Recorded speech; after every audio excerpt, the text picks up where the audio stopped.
इसी पर मजीद बात करेंगे। ब्रिगेडियर रिटायर राशिद वली साहब ने हमें ज्वाइन किया है। बहुत शुक्रिया आपके वक्त का सर। क्या कहेंगे, अब से कुछ देर बाद जो है वो एक अहम आला सतह का इजलास हो रहा है और रात भर पाकिस्तान ने भारत की जो वो ईंट से ईंट बजा दी है और भारत यकीनी तौर पर अब परेशान भी है और चाह भी रहा है कि दीगर ममालिक इंटरवीन करके इस मामले को सॉल्व आउट कराएं। जी बिल्कुल, बहुत मौसर पाकिस्तानी रिस्पॉन्स किया है और भारत ने जो कल से ड्रोन्स का और मिसाइल का एक सिलसिला पाकिस्तान की तरफ जारी किया हुआ था हमलों का, उसका आज ये जवाब मिल गया उनको। और हमने मिलिट्री टारगेट चूज किए हैं जो बड़ा प्रिसाइज हैं और उन इंस्टॉलेशंस को टारगेट किया है जो या तो उनकी लॉजिस्टिक्स इंस्टॉलेशंस हैं या उनके ऑपरेशनल हैं।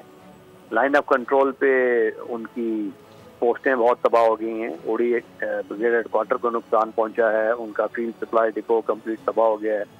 चन्ना पोस्ट उनकी, उसके बाद राब्ता वाली, फिर एक रेंज कॉन्टूर है हाजीपीर सेक्टर में, उसको हमने तबाह कर दिया है। फिर उधमपुर का जो एयरफील्ड है, उसके बाद भटिंडा, आप पठानकोट देख लें, ब्राह्मोस का बेस देख लें, फिर S-400 को जो टारगेट करके तबाह किया है हाइपरसोनिक मिसाइल ने JF-17 से।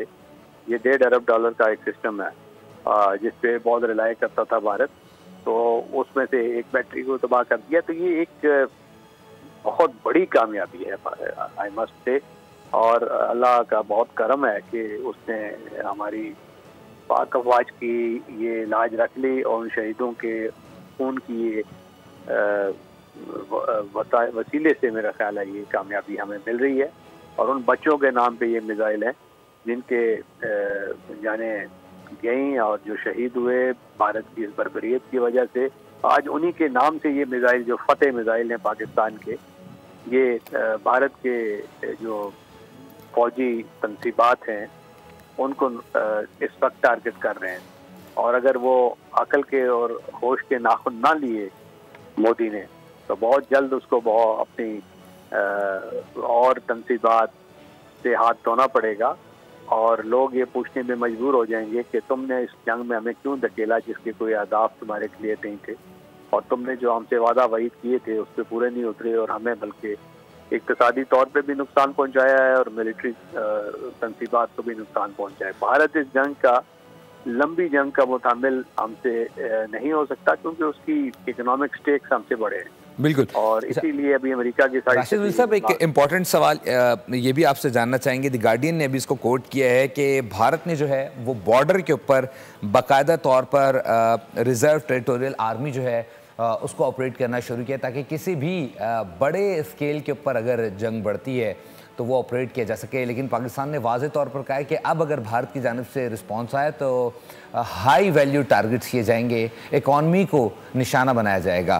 क्या समझते हैं नेक्स्ट मूव क्या एक्सपेक्टेडली हो सकती है? डिपेंड्स कि उनके तरफ से क्या रिस्पॉन्स होगा। अब ये जो इतना ज़्यादा उनको नुकसान हुआ है, इसके बाद वो क्या इसका जवाब देंगे? क्या वो मीडिएशन की तरफ जाना चाहेंगे, डी एस्केलेशन की तरफ नहीं जाना चाहेंगे तो इसका मजीद हमला करेंगे, तो ग्राउंड से फोर्सेस लाएंगे या तो मिसाइल को दोबारा हमारे टारगेट पे भेजेंगे? उसी तरीके से फिर इनको जवाब मिलेगा। और हमारी जो ज़मीनी अफवाज हैं, पाक अफवाज, वो इस वक्त तैयार हैं। हमारे जो टैंक हैं, आर्टिलरी है, एयर डिफेंस है, वो सब डिप्लॉयड हैं इस वक्त और इनका मुकाबला करने के लिए बिल्कुल तैयार हैं। अगर ऐसी कोई जंग इन्होंने मुसल्लत की, इंटरनेशनल बॉर्डर क्रॉस करने की गलती भी की, तो वो फिर वापस नहीं जा सकेंगे। लाइन ऑफ कंट्रोल भी उनका हशर आपने देख लिया है कि उनकी जो ज़मीनी अफवाज ने हम पे आर्टिलरी फायर और ड्रोन और दीगर वेपन से हमला किया, उसका इतना मौसर जवाब दिया गया कि अब उनकी भी कई पोस्टें तबाह हो गई हैं।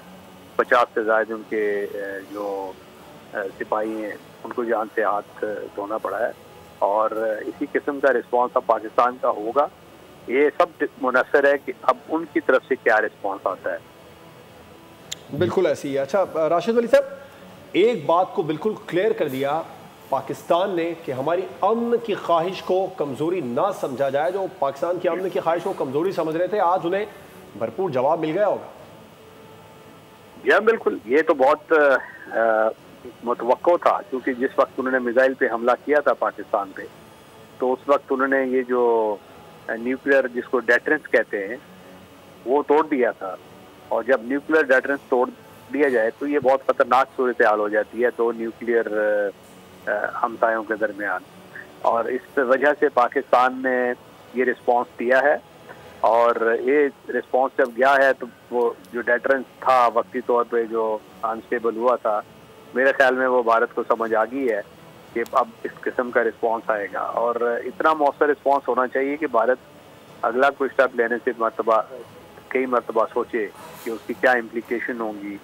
अगर जंग को तूल देना चाहे तो क्या उसकी इकॉनमी इस चीज़ की मुतामिल हो सकती है।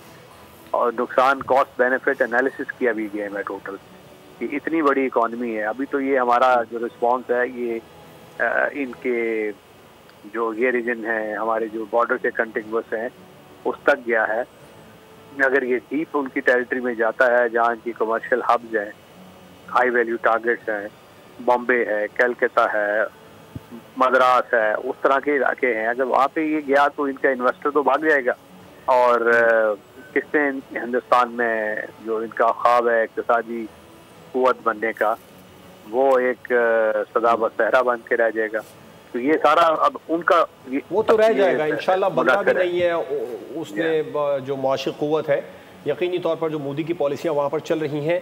ग्लोबल पावर्स का एक्टिव होना आप किस तरह देखते हैं? यही अमेरिका था जो कल तक कह रहा था। हाँ, मेरा ख्याल है पाकिस्तान इंडिया बिल्कुल पहले हमारा कोई वास्ता नहीं है। जी देखिए रूबियो साहब जी, हेलो जी जी जी जी राशिद साहब, हाँ मैं ये कह रहा हूँ कि रूबियो साहब की जो कॉल आई है इसको ये खुशाइंद है मगर इसको बहुत पहले आना चाहिए था। जब भारत ने मिसाइल हमारे ऊपर भेजे थे उस वक्त मेरा ख्याल है वो वेट एंड सी वाली पॉलिसी थी, क्योंकि भारत के लिए कोई नरम गोशा था। अब जब उन्होंने देखा है कि भारत को के दांत खट्टे हो रहे हैं तो वो इस वक्त मीडिएशन के लिए उन्होंने ऑफर किया। अच्छी बात है, भारत की तरफ भी जाएं, उनसे भी पूछें, उनको बताएं कि वो होश के नाखून ले। और कहा जा रहा था कि काफ़ी जो लैंग्वेज यूज़ की जाती है उसे काफ़ी नॉटिकल माइल करीब आ चुका था, लेकिन उसे भी तबाह कर दिया गया है बेस को। नहीं, वो विक्रांत मेरा नहीं ख्याल कि वो इतना करीब आया था। वो डेली टेलीग्राफ वालों ने एक सनसनी फैला दी थी खामखा, लेकिन पाकिस्तान ने उस गुरूर को दबो दिया है। हाँ, वो गुरूर दबो दिया है। वो गुरूर इसलिए दबो दिया है कि हमारी बहरिया तैयार है, मुस्तैद है, इनके पास कैपेबिलिटीज हैं और भारतीय बहरिया को पता है इस चीज़ का।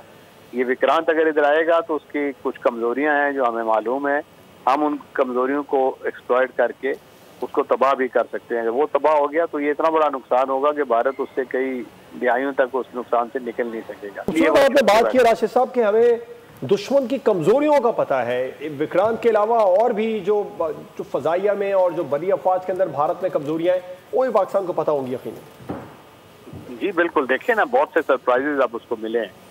कौन सोच सकता था कि राफेल जैसा 5th जनरेशन जो जेट है वो ऐसे गिरेगा जैसे कि ये पतंग गिरती है कट के। और ये ऐसा मौसर लीथल रिस्पॉन्स उनको मिला है कि पाकिस्तान का रेडार कवरेज, इनकी इलेक्ट्रॉनिक वॉरफेयर की कैपेबिलिटी, इनकी बियॉन्ड विजुअल रेंज मिसाइल, पूरा एक किल सिस्टम है जो पाकिस्तान ने बनाया। सिर्फ प्लेटफॉर्म पे उन्होंने इन्वेस्टमेंट नहीं की पाकिस्तान ने। और ये एक पेशा वराना आर्म फोर्सेस का खासा होता है। इसी तरह अब ये कौन सोच सकता था कि S-400 जो कि बैलिस्टिक मिसाइल डिफेंस है, जिसका बहुत लॉन्ग रेंज और बड़ी सोफिस्टिकेटेड कैपेबिलिटी है एयर डिफेंस की, उसको तबाह कर दिया जाएगा हाइपरसोनिक मिसाइल के साथ। और हाइपरसोनिक मिसाइल दुनिया के गिने चुने ममालिक के पास है, किसी को पता भी नहीं था पाकिस्तान। राशिद वली जंजुआ साहब, सब्सक्राइब करें और बेल दबाएं ताकि कोई खबर रह न जाए।